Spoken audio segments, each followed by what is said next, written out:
नमस्कार.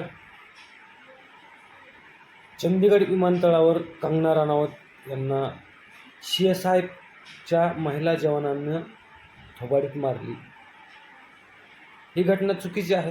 हिंसेचं समर्थन होऊ शकत नाही.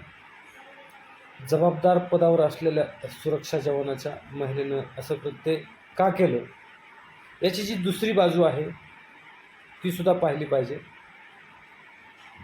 ज्यावेळी दिल्लीमध्ये शेतकऱ्याचं आंदोलन चालू होतं, त्यावेळी ज्या महिला भगिनी या आंदोलनाच्या समर्थनार्थ उपोषणाला बसल्या होत्या किंवा आंदोलनात सहभागी होत्या, त्या महिलांच्या बाबतीमध्ये खासदार कंगना राणावतजी यांनी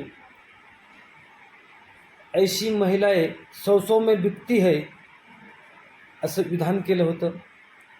खरंच ते विधान अतिशय निषेधार्ह होतं आणि मनाला चीड निर्माण करणारं होतं. हे तात्कालिक विधान होतं.